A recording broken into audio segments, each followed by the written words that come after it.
വിദ്യാഭ്യാസ ഓഫീസിലെ ഫ്യൂസ് ഊരി KSEB 8 മാസത്തെ വൈദ്യുതി കുടിശ്ശിക അടയ്ക്കാത്തതിനെ തുടർന്നാണ് നടപടി. ജില്ലാ വിദ്യാഭ്യാസ ഓഫീസിലെ ജീവനക്കാർ ഓഫീസിലെത്തിയപ്പോഴായിരുന്നു സംഭവം.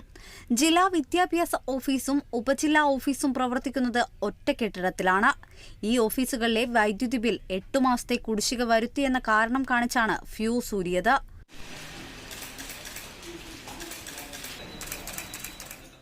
64,741 രൂപയാണ് വൈദ്യുതി ചാർജ് ഇനത്തിൽ കുടിശ്ശികയായിട്ടുള്ളത്.